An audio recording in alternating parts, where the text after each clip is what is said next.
Hi అండి అందరికీ. ఈరోజు మన రెసిపీ వచ్చేసి హెల్తీ రెసిపీ. బీట్రూట్‌తో పచ్చడండి. బీట్రూట్‌తో పచ్చడా అని చెప్పి మొహాన్ని మార్చుకోకండి. చాలా టేస్టీగా అండ్ హెల్తీ కూడా.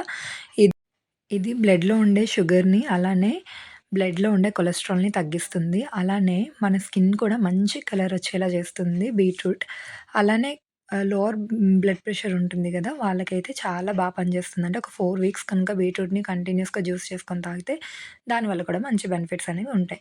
కానీ బీట్రూట్ జ్యూస్ అనేది మనం అంతగా తీసుకోలేం కాబట్టి ఇలా పికిల్‌లో ట్రై చేయండి. ఎలానో ఒకలాగా ఆ కంటెంట్ అనేది బాడీలోకి వెళ్తే చాలా మంచిది గదా! సో, ముందుగా బీట్రూట్‌నయితే పీల్ తీసుకొని ఇలా చిన్న పీసెస్‌గా అయితే మొత్తం అంతా కూడా కట్ చేసుకోండి.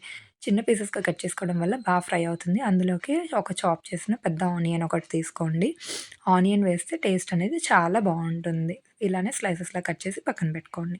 అందులోకి పచ్చిమిర్చి మీరెంత కారం తినగలరు అనుకుంటే ఆ కారానికి సరిపడా వేసుకోండి. ఇప్పుడు ఒక కడాయిలో కొంచెం ఆయిల్ వేసుకొని అందులోనే మినపగుళ్ళు, శనగపప్పు, అలానే కొంచెం అవి ఫ్రై అవ్వగానే అందులోనే చాప్ చేసిన ఆనియన్స్‌నైతే వేసుకోవాలి. ఆనియన్స్ అనేవి ఎక్కువ ఫ్రై అవ్వాల్సిన అవసరం అయితే లేదు. జస్ట్ అలా కొంచెం కలర్ చేంజ్ అవ్వగానే అందులోనే పచ్చిమిర్చిని మధ్యకి కట్ చేసి వేసుకోండి. అలా వేసేస్తే పేలుతాయి. వాటి వల్ల మళ్ళీ మనకి ఇబ్బంది.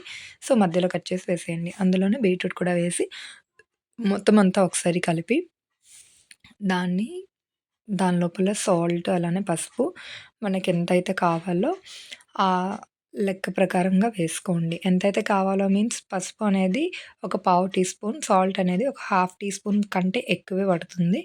అలా వేసుకొని మొత్తం అంతా కూడా కలిపి మూత పెట్టి బాగా మగ్గనివ్వాలండి. మనకి బీట్రూట్ ఫ్రై అయితే ఎలా చేసుకుంటామో సేమ్ అదే విధంగా మొత్తం ఫ్రై అయిపోవాలి.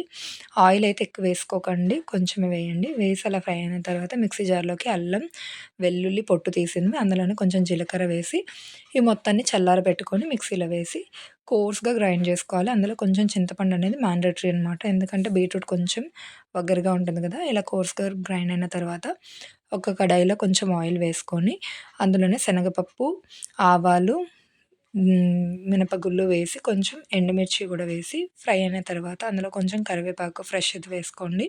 వేసి అంతా కూడా ఒకసారి ఫ్రై చేసి అది బాగా క్రిస్పీగా అయిన తర్వాత కరివేపాకు అందులో ఈ పచ్చడంతా వేసేసి స్టవ్ ఆఫ్ చేసేయండి.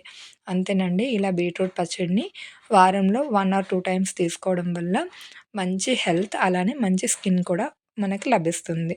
ఇలాంటి మరిన్ని టేస్టీ రెసిపీస్ కోసం మన ఛానల్‌ని సబ్స్క్రైబ్ చేసుకొని ఫాలో చేయడం మర్చిపోకండి.